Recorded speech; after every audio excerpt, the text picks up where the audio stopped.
What happened to all of the children in Miss Gandy's class? We know that they disappeared in the middle of the night, but where did they go? You guys told me you missed spoilers, so here they are. Today we are spoiling weapons. It is not told in chronological order and dives into multiple POVs, so I'm going to try my best to keep that essence. One day Miss Gandy goes to school for her regular workday but notices something strange. None of her students are present in the classroom except for one named Alex. The night before, apparently all of them got up from their beds at 2:17 a.m., went downstairs, and ran off into the darkness. How they know this is that the cameras caught them, but they did not catch where they went. Now at this point, Miss Gandy is under fire because the parents believe she had something to do with it. No matter how much she expressed her concern for the children, they painted her out to be this evil witch, one who now had to watch her back. One very angry parent named Archer, who we'll talk about soon, was even following her at some point. Now, this scrutiny did not necessarily come out of left field. Miss Gandy had already gotten some complaints before about being too friendly with the kids, hugging them and even driving them home after school. She swears that she had the best intentions, but it didn't matter. She was forced to take leave. This was a big problem for Miss Gandy because what led to this was her wanting to talk to Alex, again the only child who did not disappear from her classroom, but Principal Marcus would not let that happen. From this point on, I'll be calling Miss Gandy by Justine, which is her first name, because she's no longer in teacher mode. After this, she went down a not so healthy path of alcoholism and reaching out to her cop ex-boyfriend slash situationship, Paul, not only for comfort but also for answers. When that proved to not be helpful, she decided to take matters into her own hands. She camped outside of the school, followed Alex to his home, and while she was there took note of how strange it was. The windows were covered with newspapers and his parents were just sitting in the darkness, not responding to anything. So of course she tells Marcus about this and he warns her again to leave Alex alone. But he does decide to call Alex's parents in for a meeting. That same night, Justine has this nightmare of walking back into the classroom again. All of the children's heads are down and one raises their head with this horrifying smile and clown makeup. She wakes up in a huge panic only to see a woman with the same makeup above her bed. She wakes up again, it was just a dream in a dream. Now Archer, the angry father, has a very similar dream. He is back at the night of his son's disappearance, but this time he sees his son leaving and follows him to a house. That house is Alex's house. And that's when he notices a video game-like weapon floating above it. Archer goes inside, goes up to the bedroom, and finds his son laying there asleep.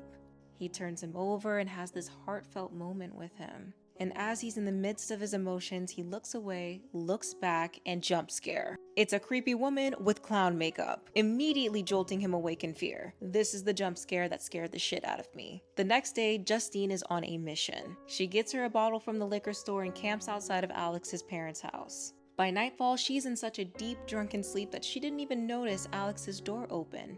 His mother, in this very unhuman-like state, starts making her way towards her with these scissors above her head. She opens the backseat of the car, reaches up, and cuts Justine's hair.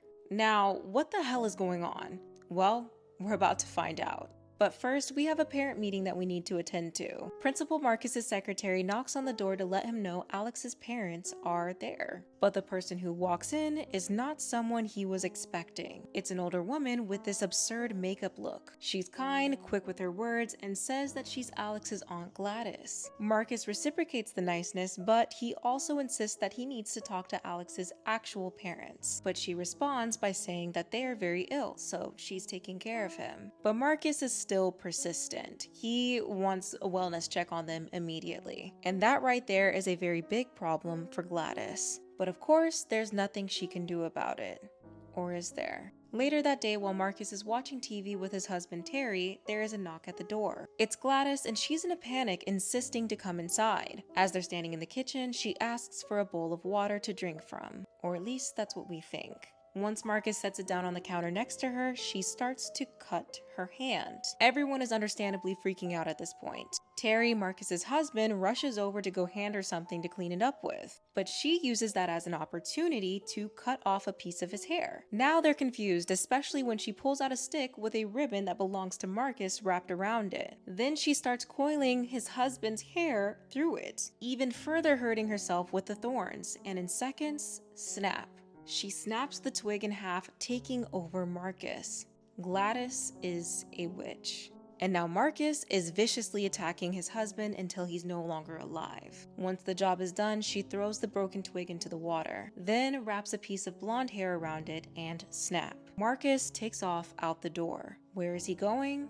After Justine. Now at this moment, Justine is at the gas station already paranoid, when Archer, the angry father, approaches her, sparking a heated argument. But this exchange is interrupted when they notice Marcus barreling down the street in her direction. He immediately attacks her and clearly is trying to take her life, but she manages to get away with the help of Archer. Justine runs into the store for protection, but that doesn't necessarily work out. And just as she's cornered at the back of the store, Archer tackles Marcus into the refrigerator aisle. She runs out the door, gets into her car, and takes off. But Marcus is not letting up. He is on foot, running after her through traffic, and the only thing that stops him is a speeding car that did not see him coming. Now, let's take a moment to dive into an untold perspective. When Justine, aka Miss Gandy, went to the liquor store for the first time, she ran into this person outside panhandling. He asked her for money, she said no, they went about their business. But what she didn't know is that this person would be a key player in this story. His name was James, and he was a local addict whose routine was to steal, sell, get lit, and repeat. He even had a pretty bad run-in with Paul, who chased him down, searched him, and knocked him out when he got stuck by one of his needles. Paul knew he was gonna go down for this, so he let him go with the warning to never come back.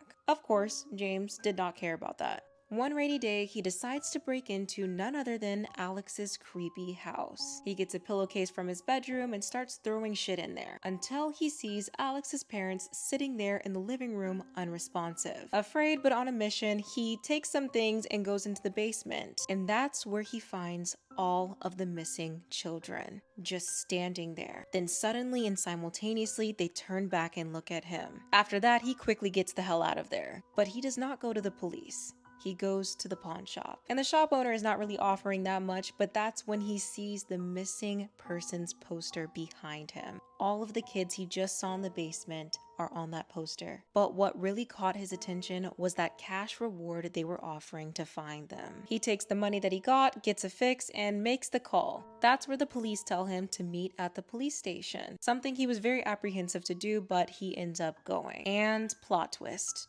The officer that they sent to meet him is Paul, who at this point is like, I told you not to come back here. Now they're on another foot chase, and James manages to get away. He runs to the forest where his tent is supposed to be, but sees a creepy clown lady in the distance.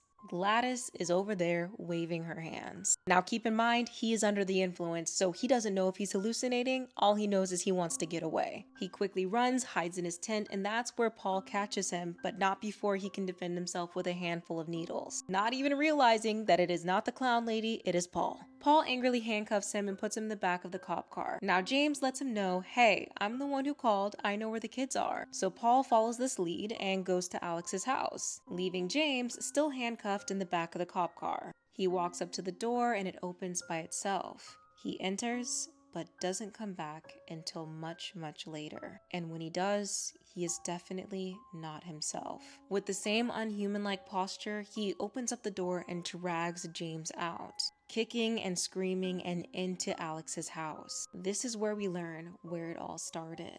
What happened to the children in Miss Gandy's class? Why is this all happening at Alex's house? Let me tell you. Before the disappearances, when everything was normal, Alex's parents told him that his aunt was going to be staying with them. It was an odd situation because his mother never actually knew her, but she felt very sympathetic to her situation. She was very sick and had nowhere else to go.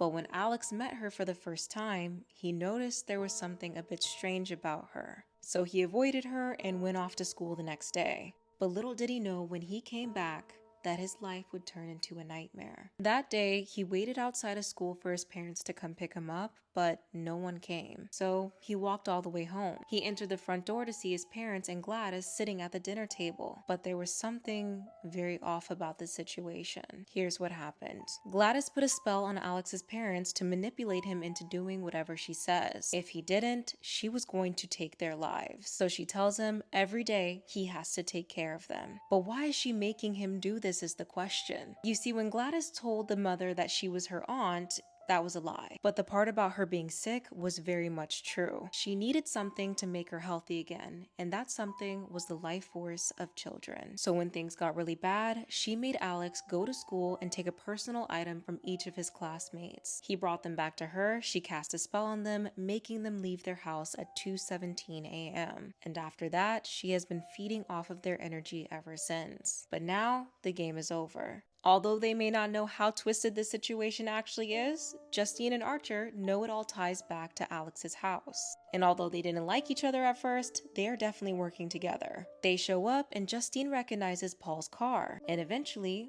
Paul emerges, waving his hand very strangely, telling them to come inside. Now, what would you do in this situation? Because they went inside and it was an ambush. All they had to do was walk in and pass the salt line to set off both Paul and James to start attacking them. When they managed to stop them both, it's still not over. With just the snap of a twig, Gladys, who is just standing there, has turned Archer on Justine. At the same exact time, Alex is on his own mission. He was trying to free his parents, who at this point are guarding Gladys's door. He crosses the salt line and they go after him. But thankfully he manages to get past them and steals a twig from the magic tree before locking himself in the bathroom and trying to do the ritual. Once he thinks he's done it, he snaps the twig in half, and in seconds, all of the children are piling out of the basement and they are chasing down Gladys hard, eventually giving her the most brutal ending you could ever imagine. Once she is surely gone, Archer comes back too. He drops Justine and goes straight for his son. Alex's parents immediately stop attacking him as well, but they are still far from normal. The film ends with this very bittersweet conclusion. All of the parents got their children back, but